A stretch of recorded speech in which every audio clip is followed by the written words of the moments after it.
गुरु वंदना करें। गुरु ब्रह्मा गुरु विष्णु गुरुदेवो महेश्वर गुरु साक्षात् परम ब्रह्म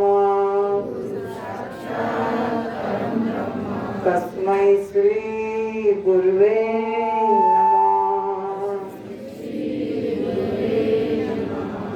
मन्नाथ श्री जगन्नाथ मद्गुरु श्री जगद्गुरु मदात्मा सर्वभूतात्मा तस्मै श्री गुरुवे नमः। अज्ञानतिमिरान्धस्य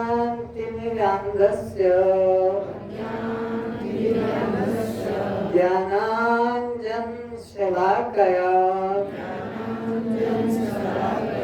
चक्षुरुन्मीलितं येन तस्मै श्री गुरुवे नमः।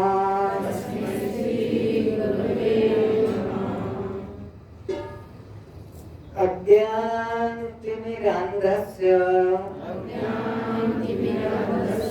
ज्ञानाञ्जनशलाकया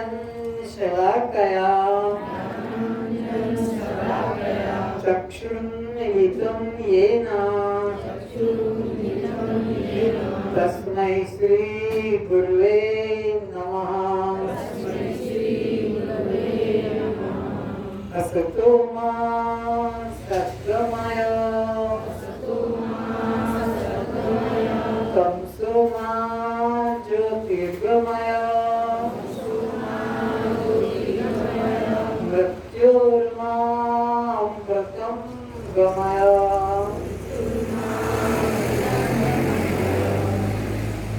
ओम शांति शांति शांति।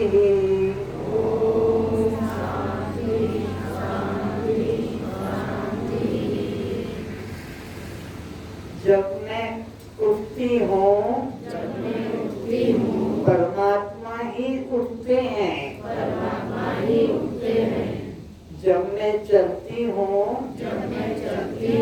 परमात्मा ही चलते हैं। जब मैं देखती हूँ परमात्मा ही देखते हैं। जब मैं बोलती हूँ परमात्मा ही बोलते हैं।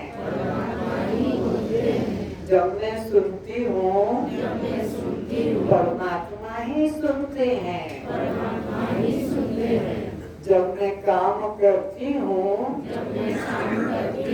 परमात्मा ही सब काम करते हैं। जब मैं खाती हूँ परमात्मा ही खाते हैं। जब मैं पीती हूँ परमात्मा ही पीते हैं। जब मैं सोती हूँ परमात्मा ही सोते हैं। जब मैं उठती हूँ परमात्मा ही उठते हैं। परमात्मा की शक्ति के बिना यह पिता माता से उत्पन्न जड़ शरीर यह पिता माता से उत्पन्न मुर्दा शरीर कुछ भी नहीं कर सकता है। इस पे सभी काम परमात्मा के द्वारा ही होते हैं। कोई भी एक काम ऐसा नहीं जो परमात्मा की शक्ति के बिना हो जाता हो।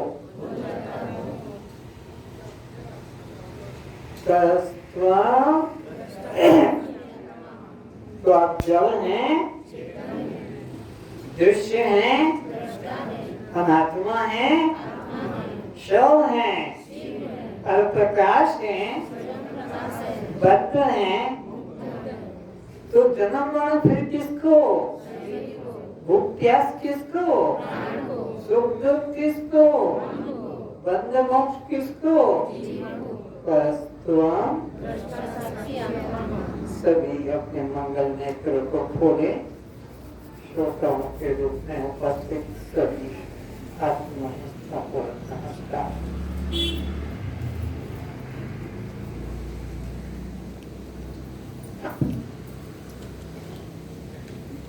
जो लोग आरंभ कल लेकर गए थे, आज भरकर आए हैं, वो हाथ उठाए, फार्म निकाले।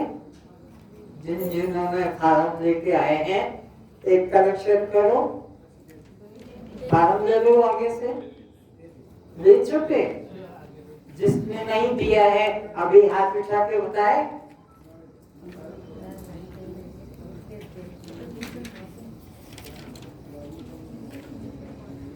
कल वे ही लोग आएंगे जो आज फार्म दे रहे हैं, बाकी लोगों को कल प्रवेश नहीं हो सकेगा। ये कोई सिनेमा नाटक नहीं जो देखा जाए, ये तो ब्रह्म विद्या ब्रह्म ज्ञान है। तो फार्म जो भर चुके हैं, कल नहीं लिया है तो आज ले सकता है। कल फार्म जिन्होंने नहीं लिया है मांग सकता है।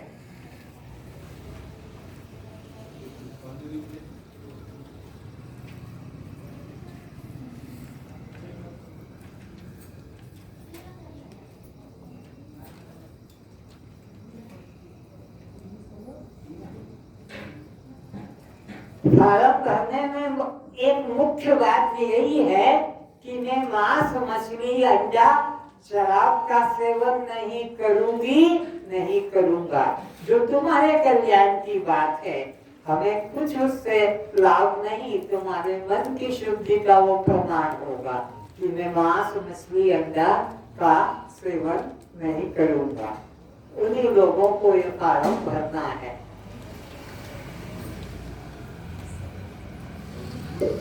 आज का विषय होगा बहुत महत्वपूर्ण, परमात्मा तत्व।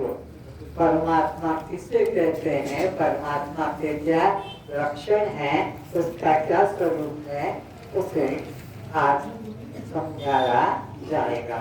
नोट करें, परमात्मा का वास्तविक स्वरूप निराकार है।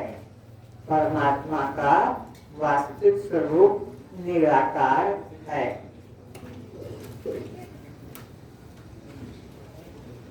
वह सत्य चित्त और आनंद रूप होता है।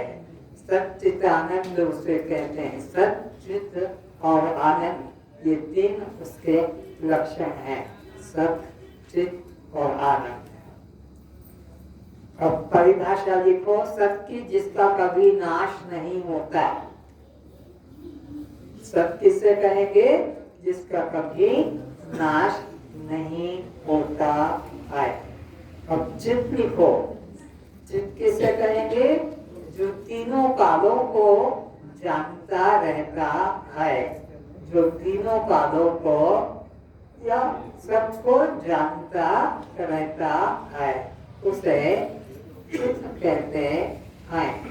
अब लिखो आनंद, जो सब काल में प्रिय लगता हो, जो सब काल में प्रिय लगता हो, उसे आनंद कहते हैं। सत चित आनंद। सत जो तीनों काल में रहता है, चित जो तीनों कालों को जानता है, और आनंद जो तीनों कालों में प्रिय लगता है। अब लिखो अखंड, जिसका कभी नाश नहीं होता है, उसे अखंड कहते हैं।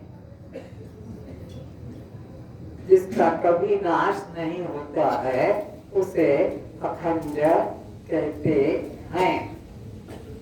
अब लिखो असंग। असंग, जिसका कोई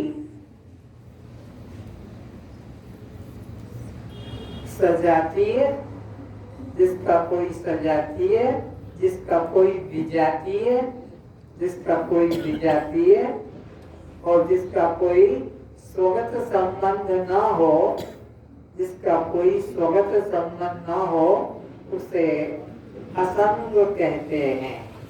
असंग के 3 लक्षण क्या है?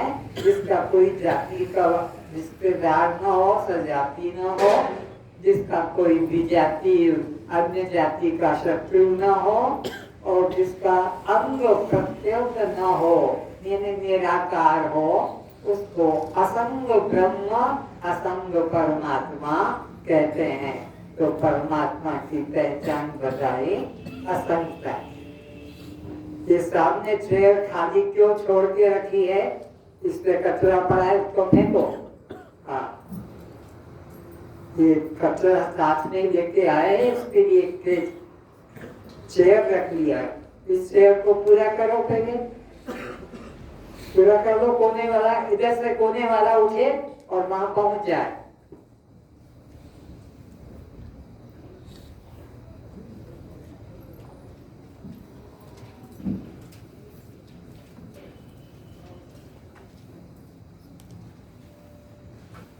कोई इसी तरह चेयर खाली पास में मत रखे।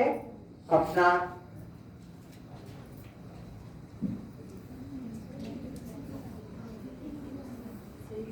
क्रम से बैठे।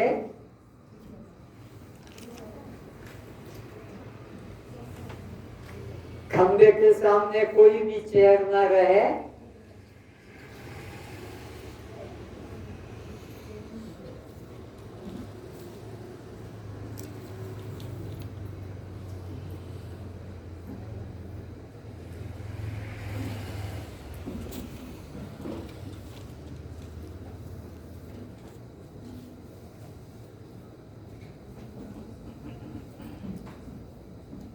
महिलाएं 3 पंक्तियां बना ले, पीछे से जो रखी हैं आगे आ जाए। बीच की पाइप एक पंक्ति और बना ले, पीछे जो बैठे हैं।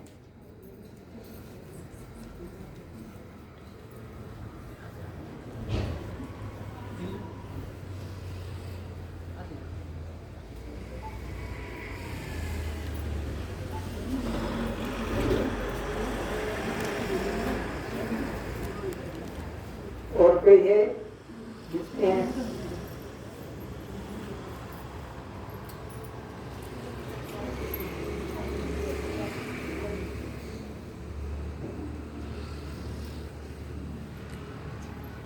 तो हम अभी परिभाषा लिख रहे थे असंग की। असंग किसे कहते हैं? जिसका कोई सजाति न हो, जिसका कोई विजाति न हो, और जिसका स्वगत संबंध न हो। सजातीय अपनी जात वाला कोई न हो, वो असंग है। अपने का से अन्य जाति वाला न हो, वो असंग है। और जिसका आकार शरीर न हो, उसे असंग कहते हैं। ये बहुत जरूरी जानना है, क्योंकि परमात्मा तत्व को समझना है। अभी तक तो क्या समझे? मुर्गी वाला परमात्मा है, कि धनुष वाला परमात्मा है, कि 4 भुजा वाला परमात्मा। सारी दुनिया इसी में बस रुकी हुई है। और जो परमात्मा का असली रूप है, राम का, कृष्ण का जो असली रूप है, ब्रह्मा और विष्णु शंकर का जो असली रूप है, उसे कोई जानता ही नहीं, मालूम ही नहीं। ये चित्र मूर्तियों में सब बैठे हुए हैं। तो अब वो बताए कि सच किसे कहते हैं? कोई हाथ उठा के बताए, बोलो जोर से। जो कभी नाश नहीं, जिसका कभी नाश न हो। तो चित्त किसे कहेंगे? बोलो कोई जो सबको जानता है, और उसे कोई, वो चेतन कहलाता है, चित्त कहलाता है। आनंद किसे कहेंगे? जो सब कामों में प्रिय लगता हो, कभी अप्रिय नहीं होता है। तो जड़ किसे कहते हैं? नए विद्यार्थी हो तो बोलो, पुराने तो जानते हैं। जड़ जो अपने को भी ना जाने और दूसरे को भी ना जाने, उसे जड़ कहते हैं। जैसे ये बोतल है, जैसे ये नक्शा है, जड़ है, ये अपने को भी मृग जड़ है, अपने को भी नहीं जानता है और दूसरे को मुद्दे हैं। ये कृष्ण और अर्जुन ये भी क्या है, जड़ है।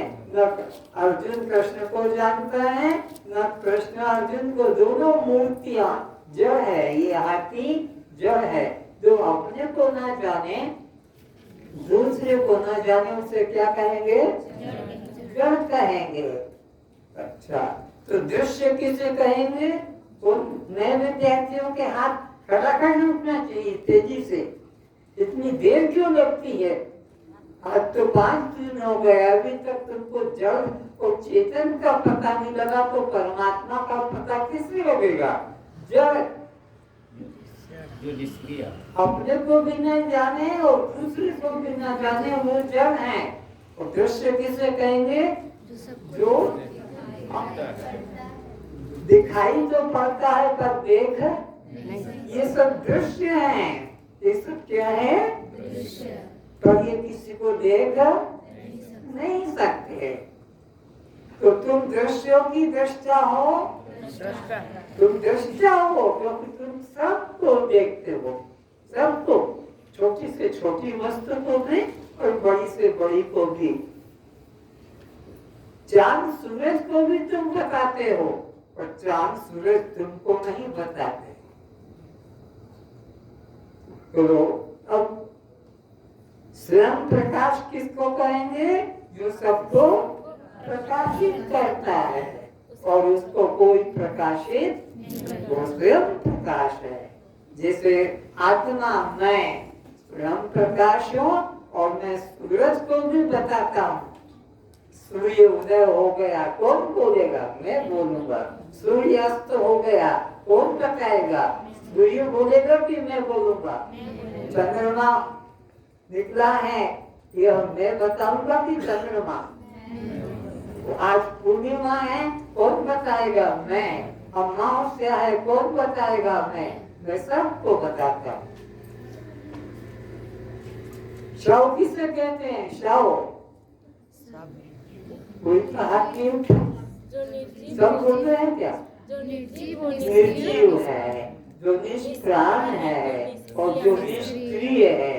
नोट्स नहीं किया है तो कर लेना, शिव का और शव का अंतर।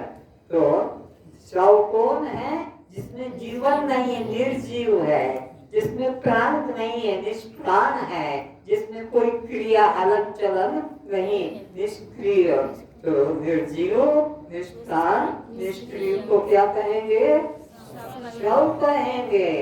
ये मूर्तियां शव है कि शिव है? क्योंकि इनमें कोई हलन चलन, निष्क्रिय, निष्प्राण है। और हम शव है कि शिव है? हम क्या है? क्यों शिव है? सक्रिय है, सजीव है, सप्राण है, प्राण भी है, क्रिया भी है, जीवन भी है। तो हम क्या है? आत्मा शिव है। आत्मा के 4 लक्षण क्या है? बोलो। शस्त्र से, अग्नि से, पानी से, पवन से। तो किसे कहेंगे? उसे क्या कहेंगे? आत्मा। तो अनात्मा के 4 लक्षण क्या है? शस्त्र से कट जाता है, अग्नि से जल जाता है, पानी से भीग जाता है और पवन से सूख जाता है। उसे क्या कहेंगे? तो नए विद्यार्थी अपने में बताएंगे कौन तो आत्मा है और कौन अनात्मा है। नया विद्यार्थी जल्दी से बोलो। बोलोगे फिर? शरीर अनात्मा है। मेरा शरीर अनात्मा है और मैं आत्मा हूँ, ये उत्तर आना चाहिए। मेरा शरीर अनात्मा है किंतु मैं तो आत्मा हूँ।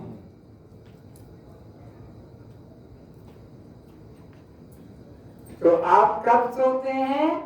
सदा सोते हैं। नए विद्यार्थी कब सोते हैं? रात को, दिन को नहीं। हम सदा सदा से सोते आ रहे हैं। सोने का मतलब है अपने को नहीं जानना और देह मानना। अपने को देह मानना, मोह निशा सब सोवनहारा। ये तुलसीदास जी ने राम के द्वारा बताया कि राम कौन है? जो सदा जागृत है, और जो सो रहा है वो रावण जो है मोह निशा सब सोवनहारा, वो सो रहा है। राम जागृत है और रावण क्या है? सो रहा है, क्योंकि वो अपने को देह मान रहा है और राम को मनुष्य मान रहा है। ये मोह निशा सब सोवनहारा, अपने को देह मानना और परमात्मा को अन्य जानना, यह लक्षण किसका है? नींद वाले का। मोह निशा, मोह में सोया हुआ। तो आप कब सोते हैं? हम सदा से सोते चले आ रहे हैं। आप कब जागेंगे? जब हम अपने को आत्मा रूप में पहचानेंगे। हम कब जागेंगे? जब हम अपने को आत्मा रूप पहचानेंगे। अभी तो ये शरीर रूप में हम अपने को जानते हैं, स्त्री आकार है कि पुरुष आकार है, जवान है कि किशोर है। ये शरीर की परिचय है, हम तो आत्मा है।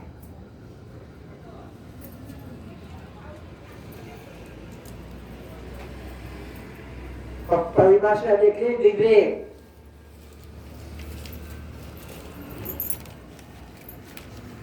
दो मिली वस्तुओं को अलग अलग पहचानना विवेक कहलाता है। दो मिली हुई वस्तुओं को अलग अलग पहचानना विवेक कहलाता है।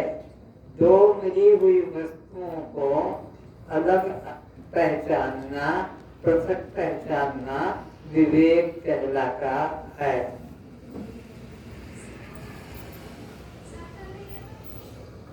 अब देखो वैराग्य। वैराग्य इस संसार के लौकिक पदार्थों से लेकर, वैराग्य की परिभाषा, इस संसार के पदार्थों से लेकर स्वर्ग वैकुंठ तक के पदार्थों में आसक्ति न रखना। इस संसार के पदार्थों से लेकर स्वर्ग वैकुंठ तक के पदार्थों में आसक्ति न रखने को वैराग्य कहते हैं।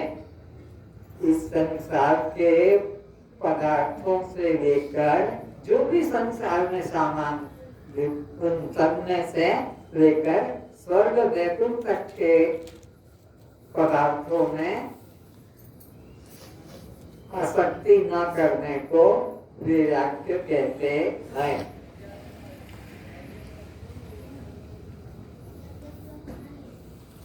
अब देखो, षट संपत्ति। षट संपत्ति कौन कौन से? देखो, षट का मतलब है छह संपत्ति। जैसे हमारे पास में गाड़ी है, मोटर है, बैंक में पैसा है, सोना है, अच्छी संपत्ति है, ये संसार की संपत्ति है। इससे परमात्मा की प्राप्ति कभी किसी को नहीं हुई, ना होगी। तो भक्त के पास में कौन सी संपत्ति है? नोट करो, 6 संपत्ति। श्रम, दम, तितिक्षा, श्रद्धा, तितिक्षा, श्रद्धा, उपरामता, समाधानता। श्रम, दम, तितिक्षा, श्रद्धा, उपरामता, समाधानता, ये 6 मिले साधन परमात्मा के तरफ तुमको सहयोग करेंगे। ये संपत्ति है भक्त की, ज्ञानी की, जिज्ञासु की, इनके द्वारा जाएगा। धन संपत्ति वहाँ काम नहीं आएंगे, पद प्रतिष्ठा वहाँ परमात्मा की तरफ काम नहीं आएंगे। ये 6 साधन होना चाहिए। अब देखो मुमुक्षुता, मुमुक्षुता मोक्ष पाने की इच्छा को मुमुक्षुता कहते हैं। मोक्ष पाने की इच्छा को मुमुक्षुता कहते हैं।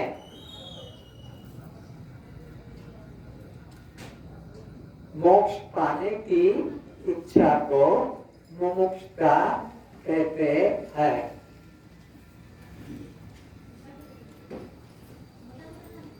मोक्ष और मुक्ति एक ही बात है ना। मुक्ति पाने की इच्छा को मुमुक्षुता कहते हैं। अब उसके लिए पात्रता क्या चाहिए? श्रवण। श्रवण की परिभाषा देखो। श्रवण किसे कहते हैं? वेदों के महावाक्य का तात्पर्य से निश्चय करने को श्रवण कहते हैं। ये कौन पीट रहा है? वेदों के महावाक्यों का तात्पर्य से निश्चय करने को श्रवण कहते हैं।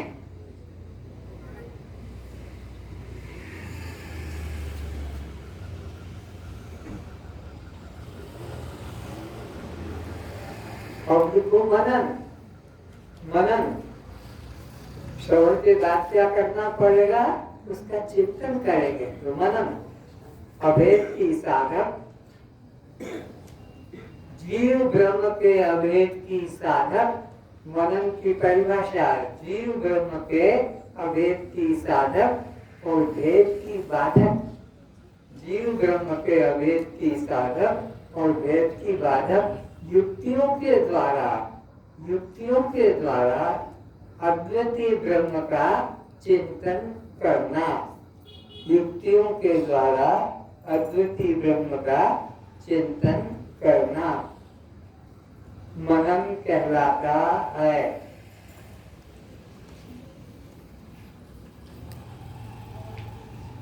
अब देखो निधिध्यासन। निधिध्यासन जीव ब्रह्म के अभेद की साधक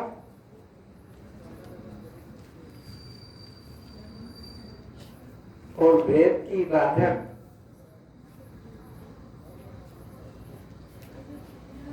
जीव ब्रह्म के अभेद की साधक और भेद की बाधक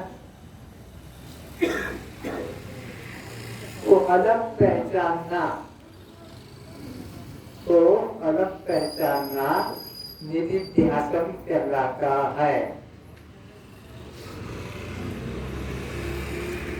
जीव ब्रह्म के अभेद की साधक और भेद की बाधक युक्तियों से अद्वितीय ब्रह्म का अनुभव करना निधिध्यासन कहलाता है। ये पढ़ाई होगी, ये ब्रह्म विद्या सीखने के लिए फार्म भराया गया। जैसे कॉलेज में जाते हो और फिर आपको डिग्री मिलती है, यहाँ पर भी कॉलेज की तरह ये पढ़ाई होगी। शिष्य बनकर और गुरु बनकर तुमको डिग्री मिलेगी। तब तुम फिर इसी शिविर में यहीं पर बैठकर उस गुरु पद को पाओगे और तुम दूसरों को, अपने पिता को, की माता को, पति को, पत्नी को, मित्र को, किसी को भी यही ज्ञान दे सकोगे। सबको मेरे पास आने की जरूरत नहीं। आप एक खुद जो है योग्य टीचर बन जाएंगे। जैसे वो विद्यार्थी पढ़ता है, जाता है, हाई स्कूल करता है, कॉलेज में प्रवेश करता है और फिर एमए, बीए, एमएससी, एमकॉम की डिग्री ले लेता है। फिर वो दूसरों को भी स्कूलों में जाकर पढ़ाता है।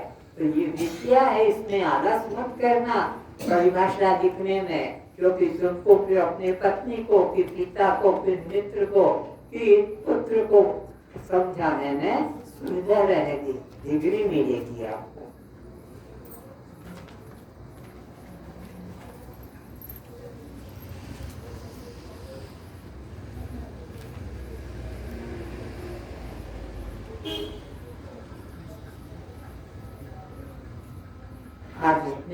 शेष परिभाषाएं कल लिखाई जाए।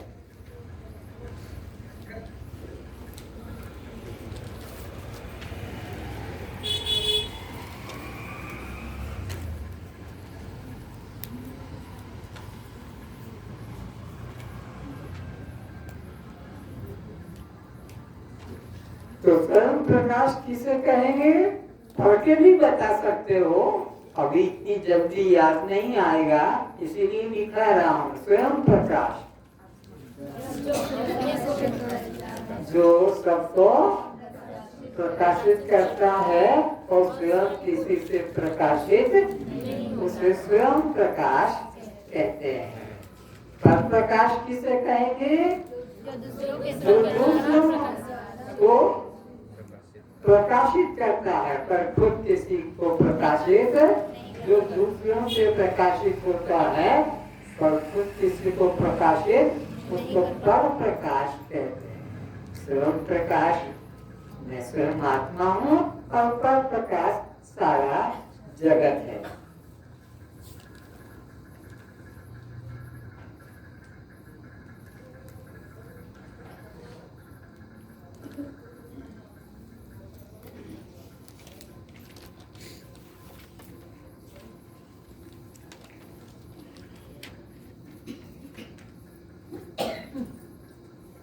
चौरासी लाख योनियों का हिसाब किसको मालूम है? हाथ उठाओ। 84 लाख योनियां तो कहा जाता है, तो ये 84 गिनती कैसे होती है? कोई पता? 9 लाख जल में रहने वाले जीव हैं, 10 लाख आकाश में उड़ने वाले हैं, 11 लाख जमीन में छुप कर रहने वाले हैं, तो 20 लाख जमीन से पैदा होने वाले हैं, तो 30 लाख 4 कामों से चलने वाले होते हैं और 4 लाख 2 कामों से चलने वाले। इस तरह से ये जीव जो इस शरीर में यहाँ बैठा पड़ रहा है, ये जीव 84 लाख योनियों में भटक भटक कर दुख भोग कर सुख का तो नाम निशान नहीं है। 84 लाख योनियों में दुख भोग कर कुत्ता बनकर, गधा बनकर, सुअर बनकर, सांप बनकर, घोड़ा बनकर, चूहा बनकर, चिड़िया बनकर, तोता, ये 84 लाख योनियों का कष्ट भोगता आ रहा है।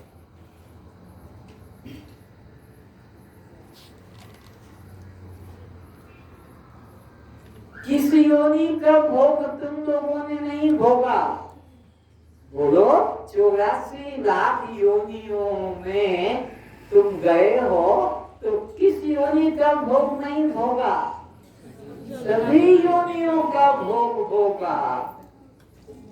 कुत्ता बनकर चक्की खाई है, गाय बनकर घास खाया है, मछली बनकर पानी से जीवन निर्वाह किया है, कबूतर तोता चिड़ी बनकर अन्न का दाना चुनकर खाया है। ऐसा कोई भोग नहीं जो जीवात्मा ने भोगा नहीं होगा।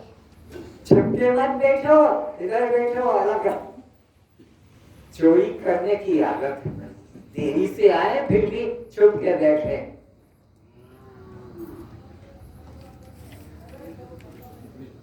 तो कौन सी योनि का भोग नहीं भोगा है?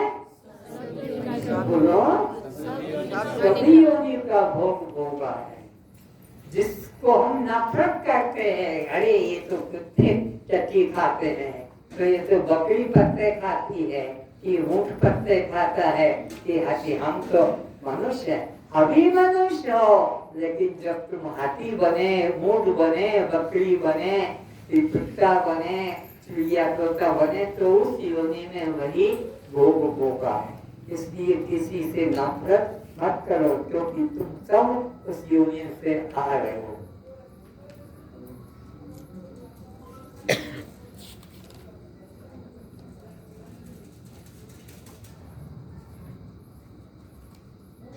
सुअर का भोजन क्या है? सुअर क्या खाता है? तुम जब सुअर बने थे तो क्या खाते थे?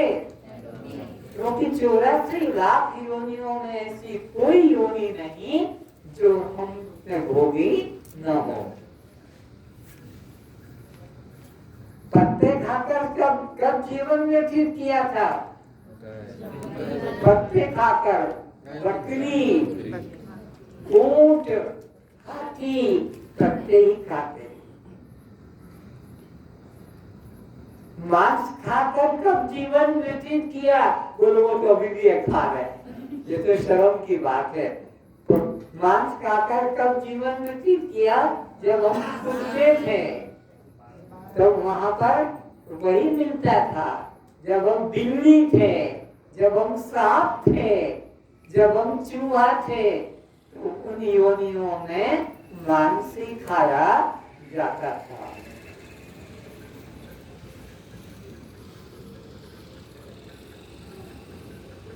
फल किस योनि में खाए थे?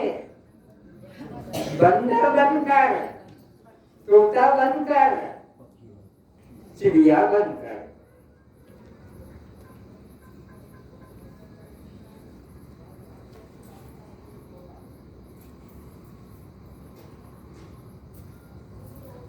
आज तक मन जीव को संसार में शांति नहीं मिली है।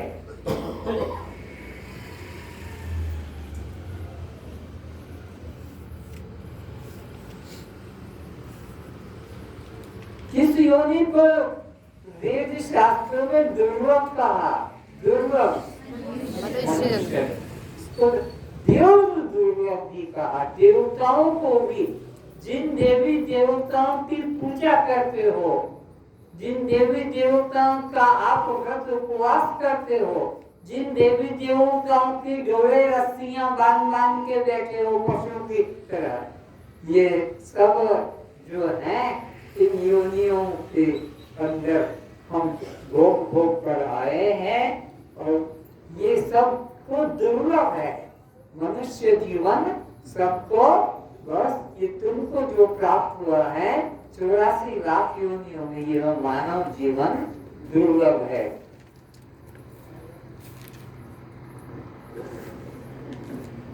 इसमें क्या प्रमाण है कि तुमने अभी तक ज्ञान नहीं पाया? कॉलेज की डिग्रियां पा ली है, बड़े बड़े पद पे नौकरी कर रहे हो, वकील हो, मिनिस्टर हो, लेकिन ज्ञान नहीं पाया। इसका क्या प्रमाण? क्योंकि ज्ञान अगर पा लिया होता तो वेद कहता है ज्ञानादेव तु केवल्यम। जिन्होंने ज्ञान पाया है उनको मुक्ति की प्राप्ति होती है। हमें तो मुक्ति की प्राप्ति नहीं, हम तो 84 लाख योनियों में कष्ट भोगते भोगते जन्म मरण आ रहे। जो वाक्य अच्छा लगे नोट कर लिया करो, क्योंकि वेद का वचन है ज्ञानादेव तु केवल्यम। ज्ञान के बिना किसी को मुक्ति की प्राप्ति किससे होती है? बोलो, मुक्ति की प्राप्ति किसको होगी? ज्ञानी को। किसको होगी? और तुमने अभी तक ज्ञान नहीं पाया, क्या प्रमाण? क्योंकि हमको जन्म मरण के चक्र में आना पड़ा।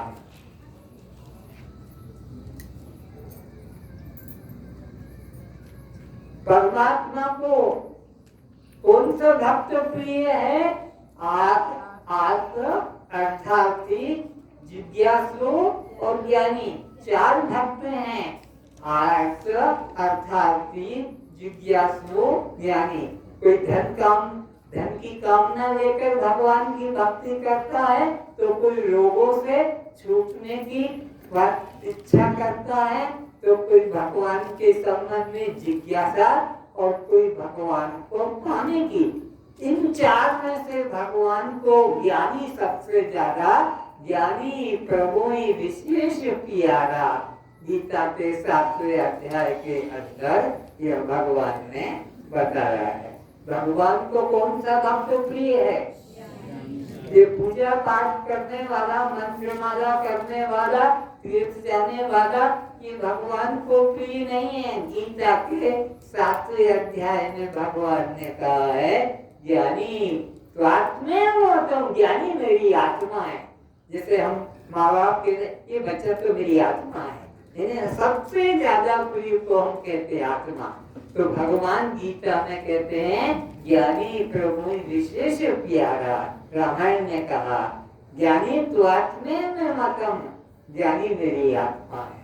तो तुम कितना सुंदर अच्छा सौभाग्य लेकर बैठे हो, क्योंकि अब तुम ज्ञान को पाने जा रहे हो और ज्ञान को पाकर निश्चित कर इसी शिविर में तुम भगवान के प्राण प्रिय बन जाओगे। अभी तक तो जगत के अंदर संसार के नाशमान पदार्थों के लिए जीवन लगाया था।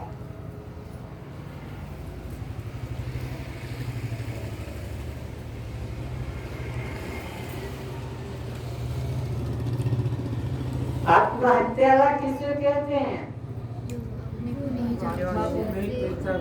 जो अपने को शरीर मानता है उसको क्या कहते हैं? बोलो, आत्महत्यारा। तो शरीर मानने वाले यहाँ जो हैं वो अपने को क्या कहेंगे? हम आत्महत्यारे। लेकिन हम तो अब आत्महत्यारा बनना, हमें तो आत्म स्वरूप बनना है। तो ब्रह्म हत्यारा किसको कहेंगे? जो परमात्मा को मंदिर में, तीर्थ में, स्वर्ग में, वैकुंठ में चित्र मूर्ति के रूप में मान रहे हैं, ये ब्रह्म हत्यारे कहलाते हैं।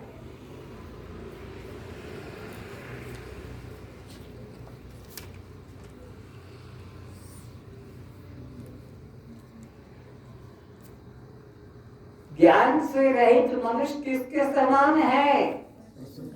पशु के समान। पशु है। नोट करके जाओ ये शब्द कि आत्म ज्ञान से रहित मनुष्य किसके समान है? पशु के समान है, और वह आत्महत्यारा होता है।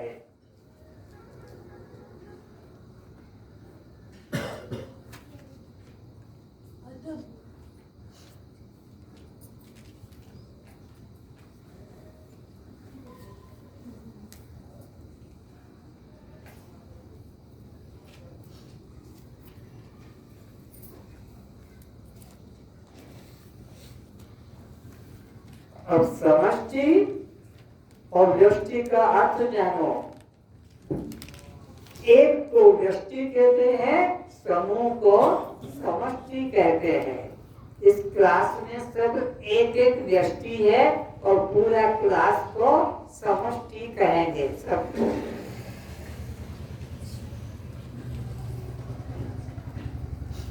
इसे समझो एक दृष्टांत के द्वारा।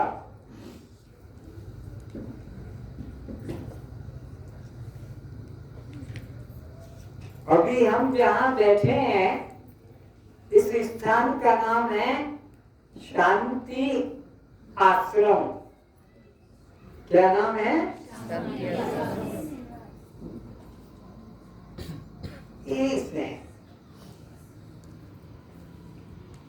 ये शांति आश्रम किसके अंतर्गत है?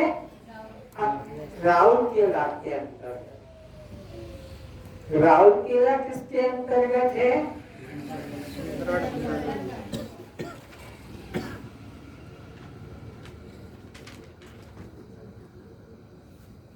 शांति आश्रम।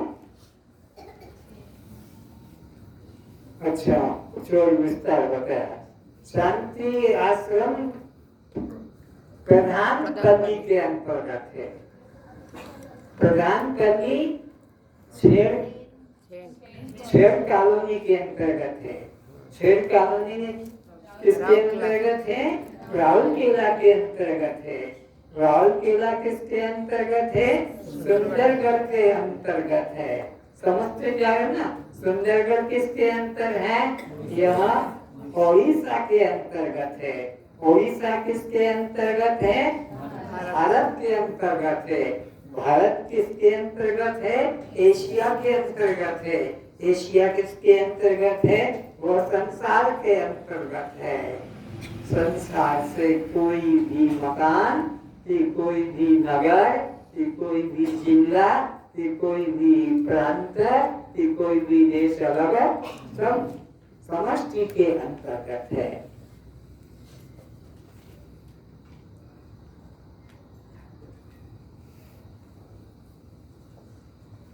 तो यह आश्रम संसार से अलग है, जो ये व्यष्टि है और संसार समष्टि है। एक दृष्टांत से समझेंगे। एक नगर में हाथी आया, बच्चों ने शोर किया, हाथी है, हाथी है, हाथी है।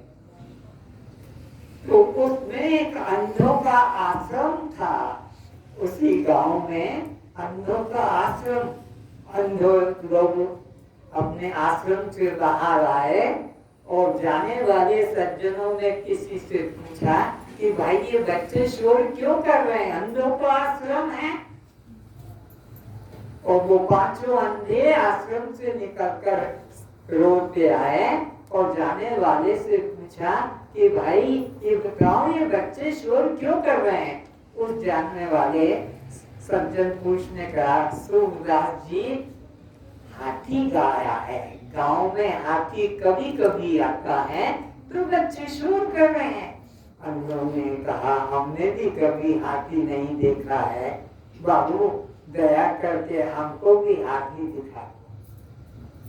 उन सज्जन का नाम था XYZ जोगी प्रकाश बाबू।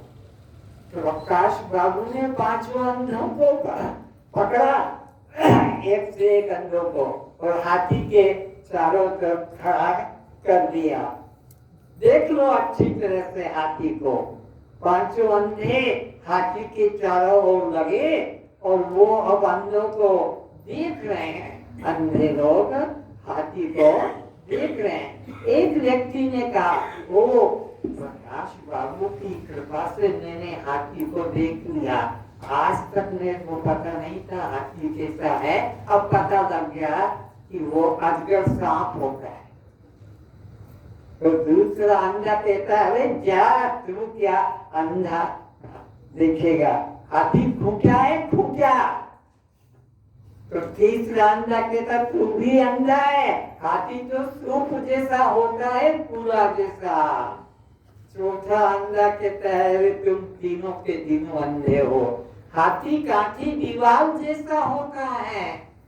तो पांचवा अंधा कहता है, हाथी तो लान जैसा, रस्सी जैसा होता है। पांचों ने अंधों को पांचों अंधों ने हाथी को ठीक देखा, हाथी को किसी एक का भी पता नहीं लगा। पांचों अंधे।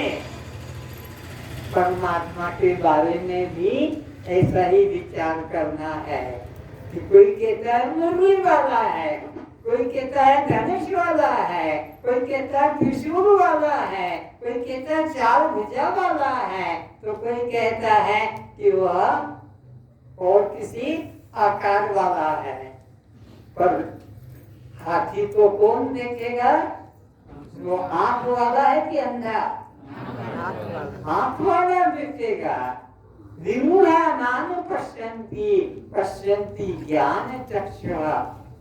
गीता के अंदर 15वें अध्याय में भगवान ने कहा है, ये मूढ़ लोग, कोई मुरली, कोई धनुष, कोई त्रिशूल, कोई चार भुजा, तो कोई तीन वाला त्रिशूल वाला मानते हैं, ये मूढ़ लोग हैं, इनको सच्चा ज्ञान नहीं है। गीता में लिखा है अध्याय 15 के 9-10 श्लोक में, विमूढ़ा नानु पश्यन्ति।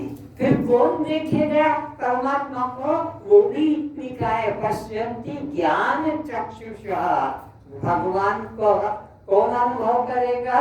जिसको सद्गुरु से ज्ञान की आंख मिलेगी, दिव्य चक्षु मिलेगा। विमूढ़ा नानु पश्यन्ति। गीता के 4 अध्याय के 33 श्लोक में कह दिया कि यह परमात्मा का रूप नहीं है। परमात्मा का रूप तो ज्ञान चक्षु वाले ही देख पाते हैं। तो परमात्मा व्यक्ति नहीं, परमात्मा शक्ति है।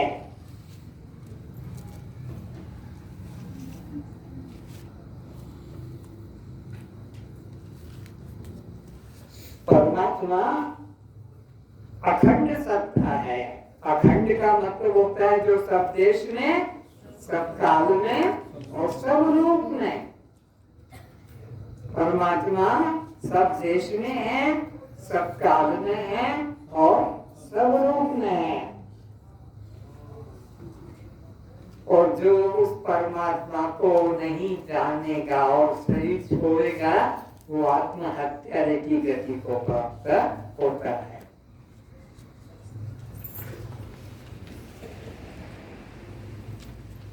ठीक। परमात्मा की व्यापकता को देखना। परमात्मा एक जैसी होता है। मेरा तो हाथ कांपता है, नहीं बता पाऊंगा। ये भाई बताएंगे कि जो परमात्मा इसमें, जो रस इसमें है, पूरा भरो।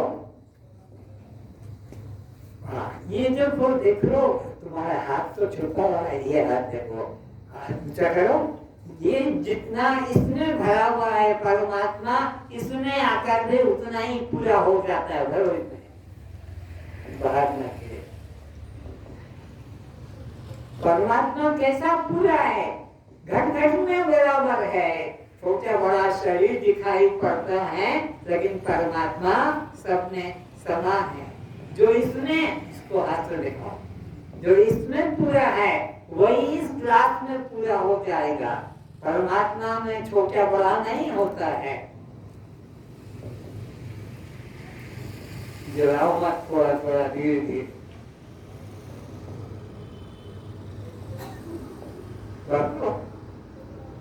जो इसमें भरा है परमात्मा, वही परमात्मा इसमें होगा। ये परमात्मा की अखंडता बता रहे हैं, सर्वव्यापकता बता रहे हैं। परमात्मा कैसा सर्वव्यापक है, जैसे इस ग्लास के अंदर जो धूप था वही सब के अंदर छोटे से छोटा चींटी, मकोड़ा, छोटे से छोटा तुम्हारे सर में उकेल पुकेल, वो सब में ऐसा का ऐसा ही है। जैसा कि हाँ, आप बता दो।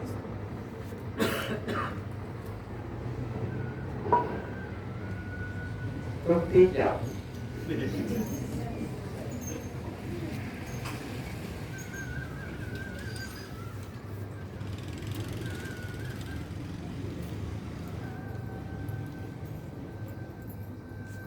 तो तुम्हारे 24 घंटे की दिनचर्या में कौन सा ऐसा काम है जो बिना परमात्मा के तुमने किया है? 24 घंटे सुबह बिस्तर से उठने से, दिन भर काम करने से, रात्रि को सोने से और सुबह फिर जगने तक, कौन सा ऐसा काम है जो बिना परमात्मा के किया है? कोई काम ऐसा नहीं जो परमात्मा के बिना हुआ। बिना परमात्मा की सत्ता के पत्ता भी नहीं सकता। तो इतना बड़ा हमारा शरीर 3.5 फीट वाला, 50-60-70 फीट वाला बिना परमात्मा के नहीं सकता।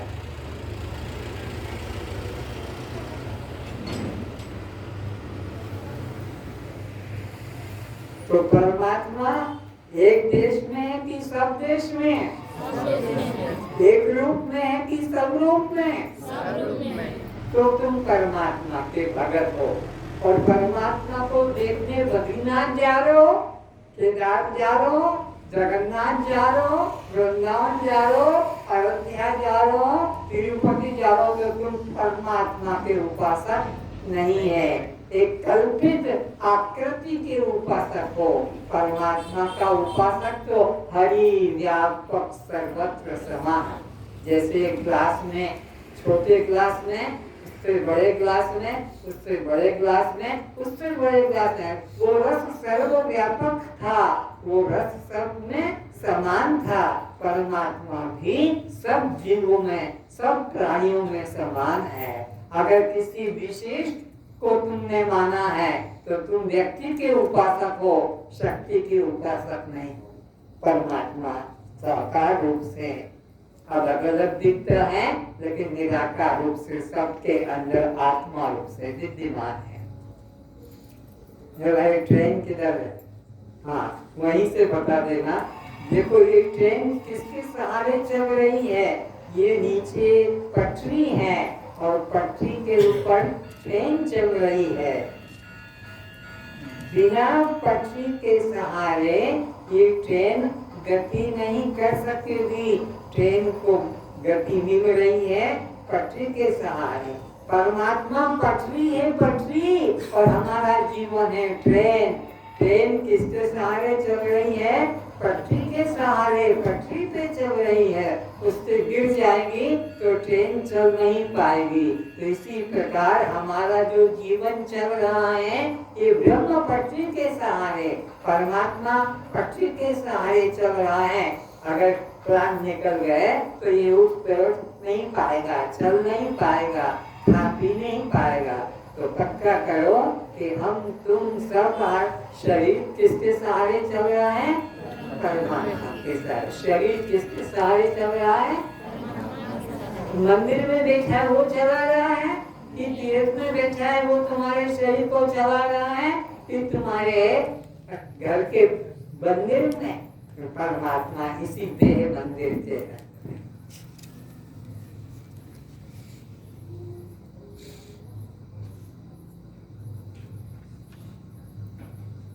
तो ये जो परमात्मा हम देख रहे हैं, यह परमात्मा को शक्ति देने वाला यह आत्म परमात्मा है। वो आत्म परमात्मा कैसा है? उसके दो रूप बता दिए यहाँ। एक साकार रूप में बताया है और एक निराकार रूप में। परमात्मा के दो रूप कौन कौन से है? एक साकार रूप परमात्मा का है और एक निराकार रूप। ये जो रूप है ये भगवान का साकार रूप है, आकार है। पिता माता है, पति पत्नी है, पुत्र पुत्री है, जाति बंधु है, गांव है, मित्र है, शत्रु है, इसलिए इनको साकार भगवान कहा है। ये जो भगवान का रूप है यह निर्गुण निराकार रूप है। किसी ने आज तक नहीं विचारा।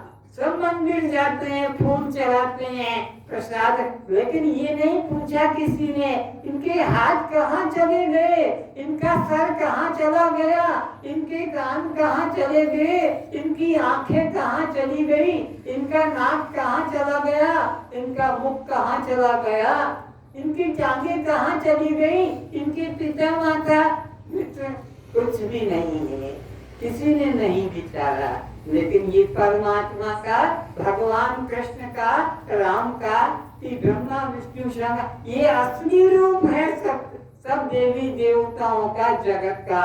यह इसका नाम भी क्या दिया? जगन्नाथ। जगतनाथ, जगन्नाथ जो जगत है। आकर 4,84,000 जोनि भ्रमत यह जीव अविनाशी। ये जगन्नाथ के सहारे ही यह स्वेदज, अंडज, उद्भिद और जरायुज चारों प्रकार के जीव इस जगन्नाथ की शक्ति से अपना जीवन यापन करते हैं।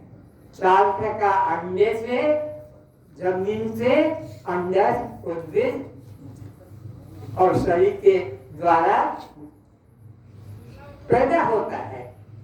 आकर 4,84,000 जोनि भ्रमत यह जीव अविनाशी। तो ये जगन्नाथ महाप्रभु सारे विश्व का प्रभु है। हिंदू का, मुसलमान का, सिख का, ईसाई का, जैन का, बौद्ध का, आर्य का, अनार्य का, पशु का, पक्षी, सबका ये मूल आधार है। इसके बिना किसी का जीवन। तो जगन्नाथ जो है ये निर्गुण निराकार का प्रतीक है और ये सगुण साकार का प्रतीक है। इनके तो पिता माता भी है, तो इनके पति पत्नी भी है, इनके पुत्र पुत्री भी है, इनके मित्र शत्रु भी है, इनका जन्म, इनका गमनागमन है और ये परमात्मा का साकार रूप कहलाते हैं।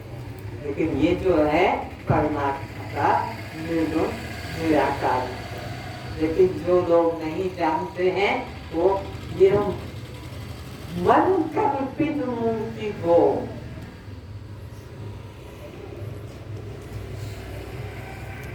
मेरे को रूप बनाना है तो एक फोटो कैमरा से खिंचवा लेते हैं। फोटो खिंचवाया तो उसमें एक रील होती है नेगेटिव की, कोई बात नहीं। तो सब जानते हैं कि नेगेटिव के आधार से पॉजिटिव प्रिंट हो जाता है, नेगेटिव के आधार से। धन्यवाद, कैमरा रख दो। तो ये नेगेटिव जैसा है उसी का फिर वैसा पॉजिटिव बनता है। नेगेटिव का पॉजिटिव बनने से कोई अंतर आएगा? बोलो। नेगेटिव जैसा मुख, दांत, सर, बाल, चमड़ा, गर्दन जैसे वैसे का वैसा ही फोटो बनकर आता है। पक्का बात हो गया? संदेह तो नहीं? अब मैं पूछता हूँ ध्यान से, कृष्ण का निगेटिव कहाँ है? राम का निगेटिव कहाँ है? दुर्गा अम्बा का निगेटिव किसके पास है? किसके पास है निगेटिव? कोई खड़ा होकर कह सकता है कि मेरे पास निगेटिव है? तो बिना निगेटिव के जो आकार बनता है, चित्रकार के मन की कल्पना, मूर्तिकार के मन की कल्पना। तो तुम जितने बैठे हो आज तक, तुम्हारे पिता माता सब कोई भी भगवान की भक्ति नहीं करके मरे हैं, कोई भी भगवान की भक्ति करके नहीं मरे हैं। साकार रूप को देखकर उपासना करते करते और मर गए। और ये साकार मूर्ति किसकी है? चित्रकार के मन की कल्पना से बना है। चित्रकार के मन में जो रंग आया भर दिया, चित्रकार के मन में जो अंग आया वो बना दिया, चित्रकार के मन में जो कपड़े का विचार आया सूट साड़ी बना दिया। तो तुम हम आज तक या हमारे दादा परदादा जिसकी उपासना कर रहे थे, भगवान की नहीं, इसकी चित्रकार के मन की कल्पना के उपासक हैं। तुम सब घरों में जो सुबह पूजा करते हो, कल भी करोगे, तो ये जो मूर्ति घर में है ये परमात्मा की निगेटिव है?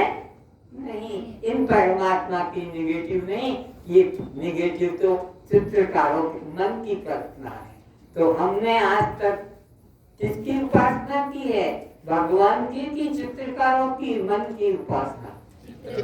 चित्रकार ने जैसा रंग मुकुट बना दिया, आंख बना दी, बाल बना दिए, हाथ बना दिए, अंग प्रत्यंग बना दिए, हम उसी को भगवान मानते। लेकिन ये जो मूर्ति है, ये जगन्नाथ की मूर्ति, ये परमात्मा की असली मूर्ति है। इसको परमात्मा को निर्गुण निराकार रूप रेखा ही शून्य देगी। तो ये सगुण साकार भगवान जो है यह हमारे मन की कल्पना की है। सगुण साकार रूप कल्पना का है, लेकिन यह किसी की कल्पना नहीं है, ये वास्तविक है। परमात्मा निर्गुण निराकार तत्व है। तो परमात्मा की उपासना ही वस्तुतः जगन्नाथ की उपासना है।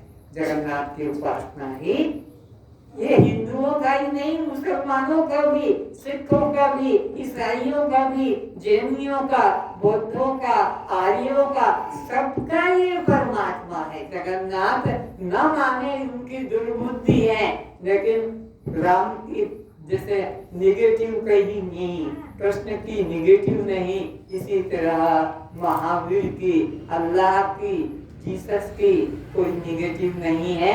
सब कल्पना से बना बना कर रख दिया है। अस्तु परमात्मा का जो शुद्ध स्वरूप है वह निर्गुण निराकार है।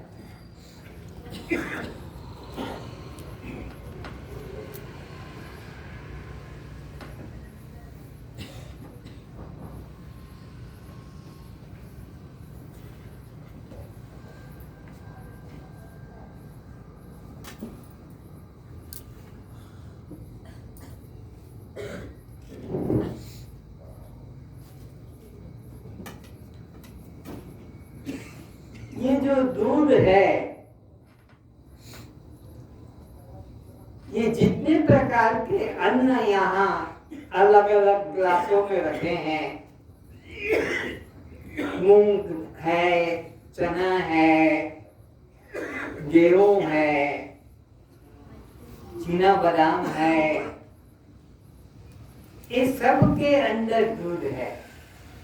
जो दूध बोतल में दिखाया गया है वो दूध सब में है। ये फल केला है, सेब है, अनार है, संतरा है, अंगूर, इन सब में दूध है। इसी तरह बैंगन है, गोभी है, पत्ता गोभी है, या लंका है, आलू है, टमाटर है, दूध इनमें भी है। और इसी प्रकार से यह पत्र में भी है, छाली में भी है दूध। और इधर से देखो, पीछे से गरम गरम ताजा लाया हूँ, क्या है बोलो ना, रोज तो निकालते हो क्या, नई बात है क्या? तो दूध इसमें भी है, लेकिन हमें दूध पाना है तो इसमें से हम नहीं निकाल पाएंगे, हम पत्तों में से नहीं निकाल पाएंगे, हम सब्जियों में से नहीं निकाल पाएंगे, हम फलों में से नहीं निकाल पाएंगे, हम पुष्पों में से नहीं निकाल पाएंगे, हम अन्न में से नहीं निकाल पाएंगे, हम पानी में भी दूध है। हम दूध निकालना है तो दूध देने वाले पशु से लेंगे। दूध लाना है तो जो दूध देने वाला पशु है उसमें से वो खाएगा, वो अन्न भी खाएगा, फल भी खाएगा, पत्ते भी खाएगा, लेकिन दूध उसी से मिलेगा। डायरेक्ट हम इन अन्नों में से दूध ले सकेंगे? पीस के देखो तब भी नहीं मिलेगा। इन फलों को देखो, इनमें भी दूध है पर मिलेगा नहीं, इन पत्तों में भी दूध है पर मिलेगा नहीं, इन सब्जियों में भी दूध है पर मिलेगा नहीं। इसी प्रकार इन छिलकों में भी दूध है, मिलेगा। दूध कहाँ मिलेगा? दूध देने वाली बकरी से मिलेगा, जो पत्ते खाती है। दूध देने वाली गाय से मिलेगा, जो घास खाती है। इसी प्रकार दूध जो मिलेगा तो वह बिल्ली से मिलेगा उसके बच्चों के लिए। तो दूध सब में है। तो ऐसे ही परमात्मा अणु अणु में है, कण कण में है, घट घट में है। परमात्मा को पाना के लिए कहीं जाने की आवश्यकता नहीं। परमात्मा सबके हृदय मंदिर में बैठा हुआ है। जैसे ये शहद, महू,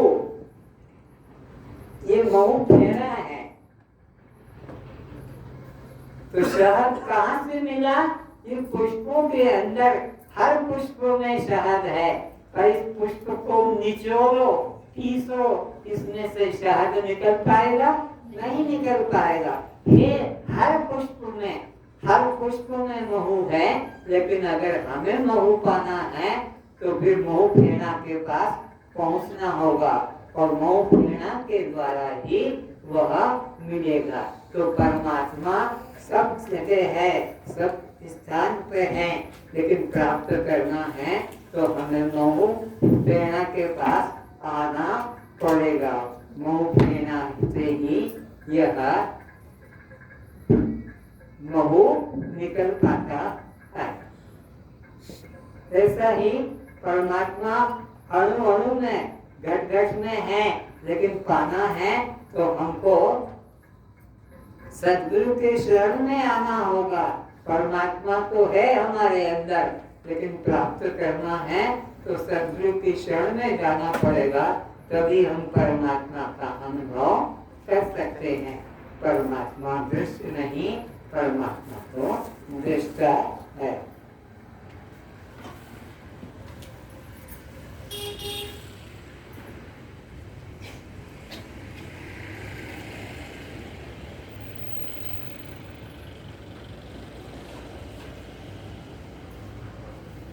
तो परमात्मा की हमें व्यापकता का अनुभव करना है। मैं रोज प्रारंभ में प्रार्थना कराता हूँ, अभी फिर कराता हूँ। जब मैं उठता हूँ परमात्मा ही जब मैं चलता हूँ,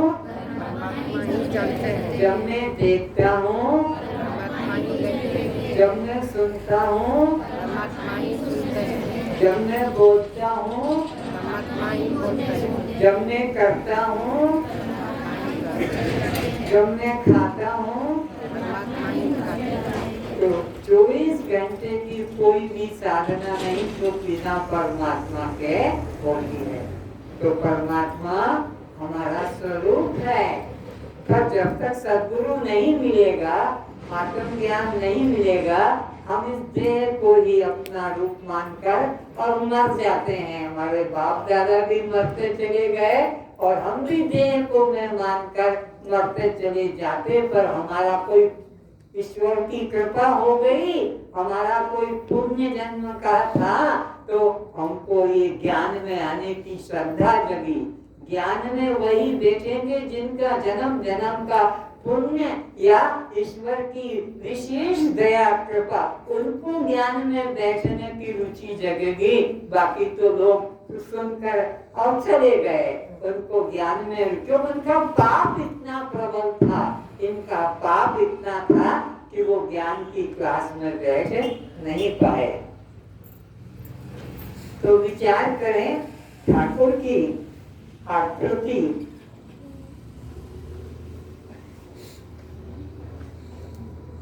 ये वर्ल्ड ग्लोब समझ गए? मूर्ति है छोटी,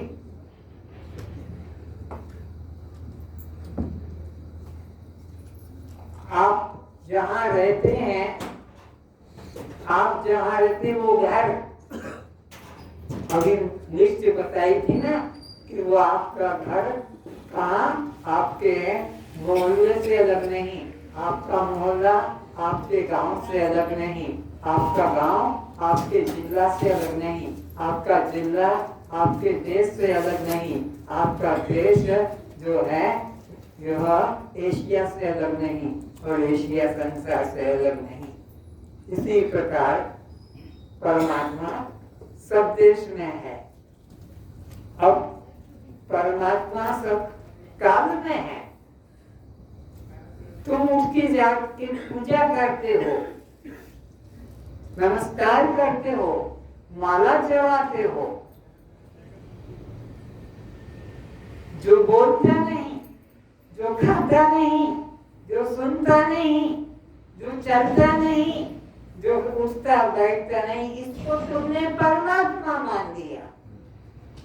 जिसके कान काम नहीं करते, आंख काम नहीं करती, जिसका मुख काम नहीं करता, जिसके हाथ पैर काम नहीं करते, इसको तुमने परमात्मा मान दिया। और जो ये 3.5 फीट का खाता है, पीता है, चलता है, लेता है, देता है, काम करता, इसमें परमात्मा तुम अंधों को नहीं दिखाई पड़ता, पर तुम अंधों को इसमें मूर्ति के अंदर परमात्मा, जिसका कोई निगेटिव नहीं है, जो एक कलाकार मूर्तिकार के मन में जो आकार आया, मिट्टी का ढेला बनाकर उसका चाक पे चलाकर एक सुराही बना देता है, एक दीपक बना देता है, एक और कोई आकार बना देता है, उसने एक आकार ये बना दिया। तो जैसे कुम्हार सुराही बनाता है, दीपक बनाता है, घड़ा बनाता है, एक प्लेट बनाता है कुम्हार, उसने एक ये बना दिया। तो तुम सोचो कि ये क्या मनुष्य का हाथ से बनाया हुआ ये परमात्मा हो सकता है? परमात्मा ये नहीं, तो अज्ञानता से हमने मान रखा है।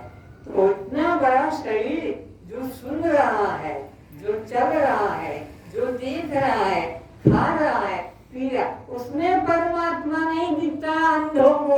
अंधों को इसमें परमात्मा दिख जाता है, इसमें परमात्मा दिख जाता है, इन आकारों में। लेकिन ये जो आकार है तुम्हारा, ये परमात्मा का जीवित आकार है।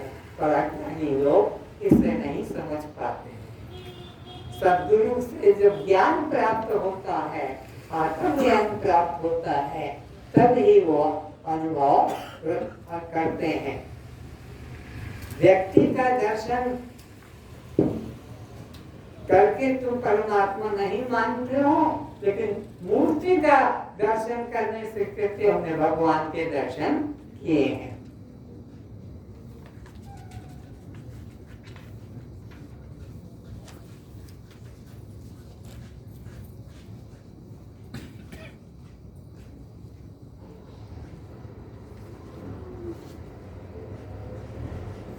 मंदिर जाते हैं, नया स्कूटर, नई कार, नया ट्रक मंदिर जाते हैं लेकर।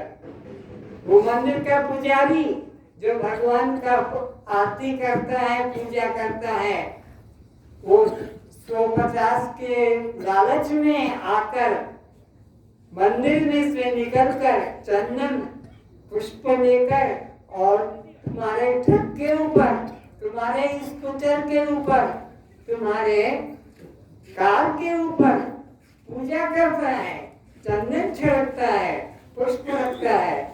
तुम 50-100 रुपया उसको देते हो और उससे क्या मानते हो कि पुजारी ने भगवान की शक्ति इसमें प्रदान कर दी। और वो क्या, एक नींबू, 2 चूड़ी और एक कुछ फल उसमें बांध देता है गाड़ी में। और जितने एक्सीडेंट होते हैं हाईवे रोड पे, वो ट्रक, वो कार, वो स्कूटर, जिसमें कि वो मंदिर वाला फल और वो मंदिर वाला जो है चूड़ी और मंदिर वाला जो नींबू वो रखता है। क्या सोच के ये मंदिर वाला जो पुजारी ने मेरी गाड़ी पर नींबू, चूड़ी और ये जो फल के बांध दिया है, इससे इसकी सुरक्षा होगी, इससे रक्षा होगी। अरे भाई, सारे ये ट्रक और कार, स्कूटर जो एक्सीडेंट होते हैं, सब में वो बंधे हैं। अगर तुम्हारा श्रद्धा है कि उसमें शक्ति है, तो फिर तुमको कार में ना बनाकर, स्कूटर में ना बांधकर अपने गले में बांधना चाहिए, ताकि मेरा जीवन सुरक्षित रहे। कार जो है 1 नहीं 10 में आ जाएगी, मेरी शक्ति रहेगी। तो वो मंदिर में जो पुजारी ने कार में बांधा, तुम्हारे स्कूटर पे जो बांधा है 2 चूड़ियां या नींबू या कुछ फल, उसको अपने गले में लटका के चलो, ताकि तुम्हारा जीवन सुरक्षित रहेगा। तो नया और कार आ जाएगी, ट्रक आ जाएगा, स्कूटर आ जाएगा, पर बुद्धि नहीं है मनुष्य के पास में। इसलिए पुजारी के पास जाकर और उससे कहते कि हमारे इस गाड़ी की सुरक्षा कर दो। वो गाड़ी की सुरक्षा कर देता है, इसके द्वारा, इस सामान के द्वारा। तो अज्ञानी व्यक्ति इस तरह से अपने जीवन को नष्ट करता है।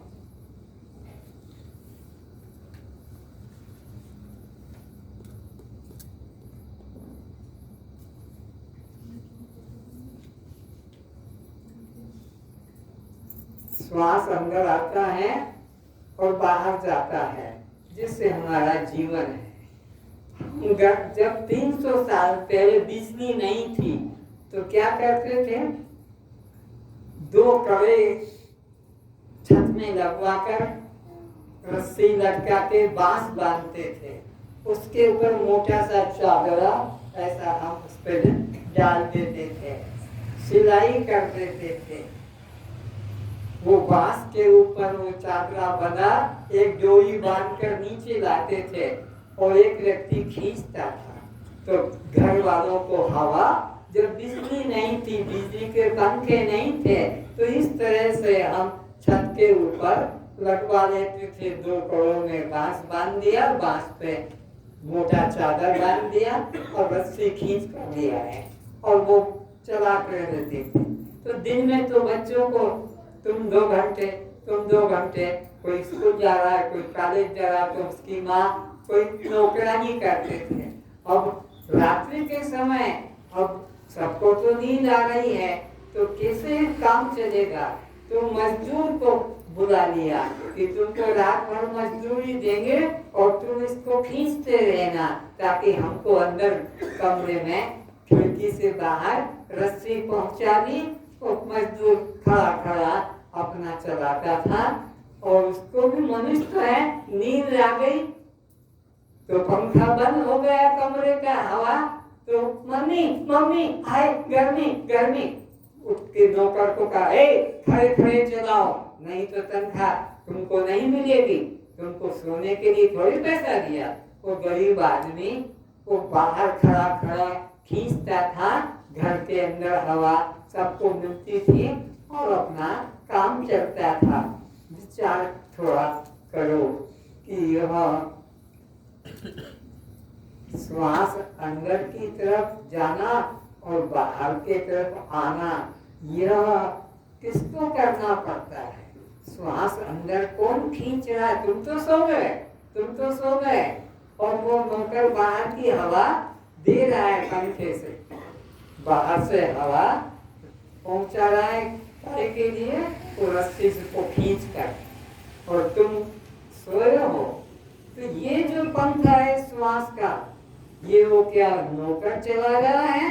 ये श्वास का पंखा अंदर की तरफ और बाहर से, ये वो परमात्मा ही रात भर 24 घंटे तुम्हारे श्वास को भीतर बाहर कर रहा है। पर तुम तो जाकर मंदिर में फूल चढ़ा दोगे, फल चढ़ा दोगे, नमस्कार कर दोगे, भगवान इसको मान रखा है, लेकिन रात भर तुम्हारी श्वास को कौन भगवान चला रहा था?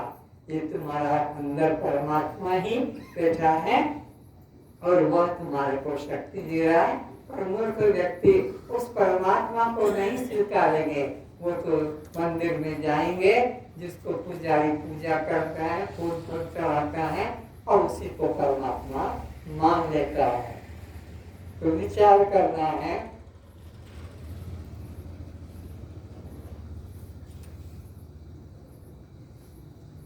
जड़ मूर्तियों की पूजा करने से कल्याण नहीं होगा।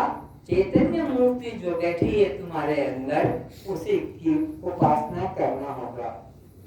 अन्न सबका एक है, सबका अन्न एक है, जल भी पीने का सबका एक है, सूरज भी सबका ताप वाला एक है, पवन भी सबका एक है, पृथ्वी भी सबकी एक है। अब वो हिंदू हो कि मुसलमान हो कि सिख हो कि ईसाई हो कि आर्य हो कि जैन हो, कोई भी सबका एक है। लेकिन हिंदू मंदिर में जाएगा, मुसलमान मस्जिद में जाएगा, ईसाई चर्च में जाएगा और ये सिख गुरुद्वारे में जाएगा, जबकि सबका अन्न एक है, जल एक है, फल एक है, सूरज एक है, चंद्रमा एक है, लोग सबके एक है। लेकिन भगवान अलग अलग अज्ञानियों ने कल जब अन्न एक है, फल एक है, जल एक है, सूरज है, तो परमात्मा भी एक है। पर एक ना मानकर सब जाति वालों ने अपना अपना परमात्मा मानकर भेद की दीवारें खड़ी करके वैर भाव शत्रु भाव जागृत कर लिया है।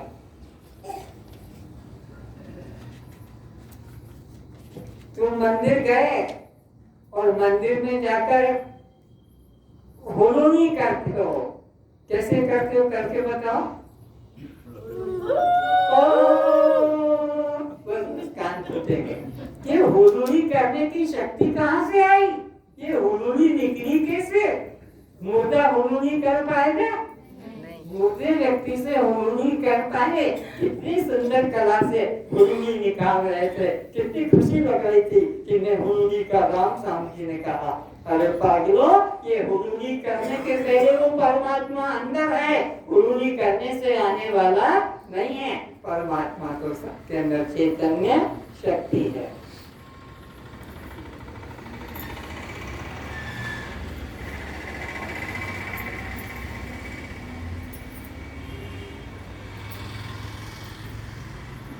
तो विचारना, हुलूनी करने के पहले परमात्मा होता है कि हुलूनी करने के बाद आता है? अगर वो पहले ना होता तो फिर मुर्दा हुलूनी, तो ये हुलूनी करने वाले मुर्दा है कि जिंदा है? वो जिंदा है तो परमात्मा पहले कि पहले तुम हो? पहले परमात्मा, तभी तो वो पूरी निकल पाएगी। शंकराचार्य जी और मंडन मिश्र के अंतिम दृष्टांत देता हूँ।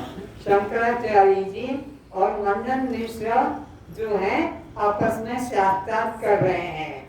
मंडन मिश्र दो को मानता है, शंकराचार्य जी एक को मानता है। शंकराचार्य जी जो बोलते हैं अद्वैत, मंडन मिश्र काट नहीं पाता है। मंडन मिश्र द्वैत की जो भी चर्चा करता शंकराचार्य जी काट देते हैं। ऐसे करते करते मंडन मिश्र चुप हो गया, कुछ बोल ही नहीं पाया। तो शंकराचार्य जी ने शंख बजा दिया। तो शंकराचार्य के शंख सुनकर मंडन मिश्र की पत्नी का नाम भारती था, वो भारती खड़ी हो गई। तुमने ये शंख क्यों बजाया? बोले तुम्हारा पति हार गया। कैसे हार गया? वो द्वैत के बारे में कुछ बोल नहीं पाया, जो वो कुछ बोला मैंने खंडन कर दिया, मेरी बात का वो खंडन नहीं कर पाया, अद्वैत का खंडन नहीं कर पाया, तो फिर वो हार हो गई। तो फिर हार हमारी नहीं और तुम्हारी जीत भी नहीं। क्यों नहीं मेरी जीत और तुम्हारी हार क्यों? अरे तुम्हारा पति हार गया तो हार तो है, तो अभी मेरे को कब हराओगे? तब हार पूरी मानी जाएगी। शंकराचार्य जी से मंडन मिश्र की पत्नी ने विरोध किया कि हार हमारी आदि हुई है और जीत तुम्हारी आदि हुई है। तुम्हारी जीत तब होगी जब तुम हमें पूरा हरा दोगे। तुमने मेरे पति को हराया है, मुझे कहाँ हराया? शंकराचार्य ने कहा कि मैं पत्नियों से शास्त्रार्थ नहीं करता। बोले फिर तुम हमसे हार गए। क्यों हार गए? तुमने कहा कि मैं स्त्रियों से शास्त्रार्थ नहीं करता। एक ब्रह्म को मानने वाला स्त्री कहाँ से अब आ गई तेरी दुनिया में? जब तू कहता एक ब्रह्म के अलावा दूसरा कोई नहीं है, एक ब्रह्म के अलावा दूसरा कोई नहीं, तो स्त्री कहाँ से आई? स्त्री भी ब्रह्म है, पति भी ब्रह्म है। तो जब हमको हराओगे तो तुम्हारी जीत पूरी होगी। शंकराचार्य जी चुप हो गए कि बात तो ठीक कहती है, इसको मैं हराऊंगा तब जाकर होगा। तो प्रश्न करो। शंकराचार्य जी से मंडन मिश्र की पत्नी भारती ने प्रश्न किया। क्या प्रश्न किया? कि स्त्री पुरुषों का जो सेक्स संबंध होता है, मैथुन संबंध होता है, ये आनंद कहाँ से आता है, कैसे आता है? अब शंकराचार्य जी 11 वर्ष का बच्चा ये क्या जाने स्त्री के संबंध का, सेक्स का। तो कहा मैं समय लेकर आऊंगा और तब बताऊंगा। शंकराचार्य जी का आधा जीत है और आधा मंडन मिश्र की पत्नी का। तो शंकराचार्य ने वो पूछा, शंकराचार्य से पूछा तो जवाब नहीं दिया। सेक्स संबंध में, मैथुन संबंध में एक मर्द अपने शिष्यों को बुलाया शंकराचार्य ने कि तुम यहाँ अपने रहना, मेरा मुर्दा शरीर यहाँ पड़ा रहेगा।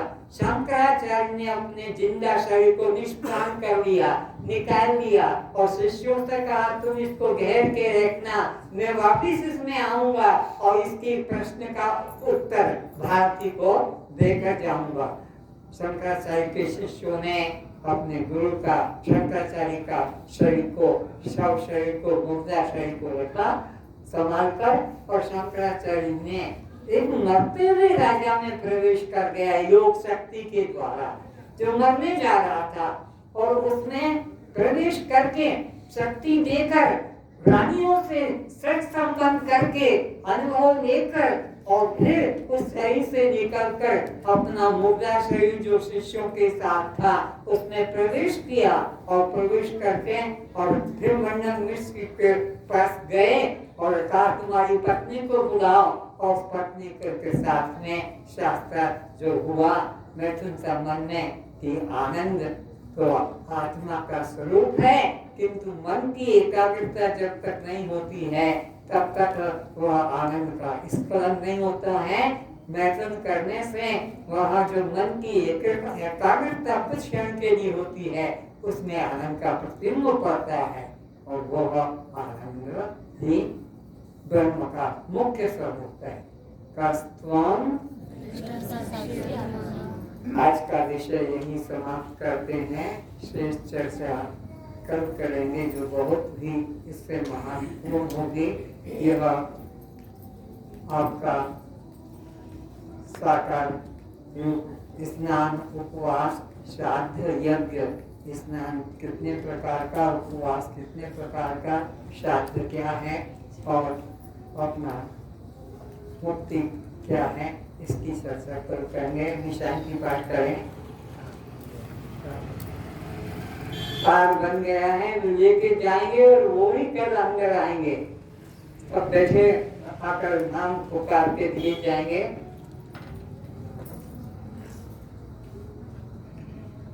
जिन्होंने फार्म भर के दे दिया है, उनके कार्ड बन गए हैं और वो लेकर आएंगे कल जब क्लास में आएंगे। जिनके कार्ड नहीं होंगे वो कल क्लास में नहीं आएंगे। जय श्री एक लेके आओ। अंबिका महंत। नाम सुनो और हाथ उठाओ। पुष्पांजलि लंका।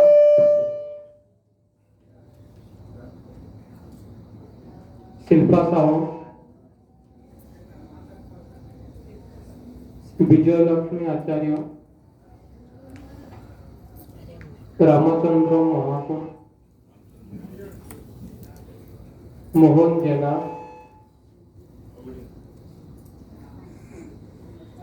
सत्यकिशोर महांती।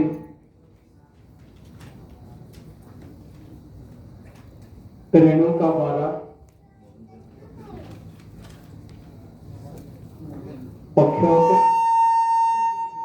अक्षय कुमार मलिक।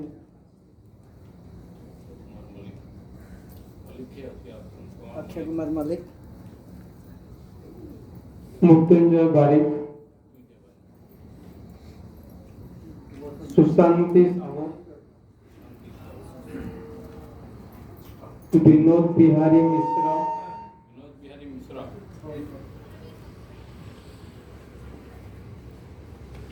सुदर्शन साहा।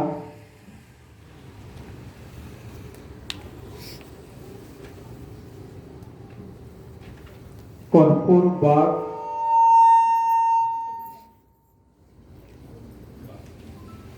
ज्योत्सना बाग।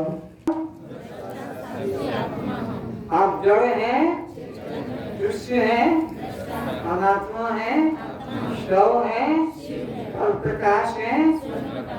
जन्म मरण किसका, भूख प्यास किसको, सुख दुख किसको, बदमोश किसको, कस्त्वम। ओम शांति शांति शांति।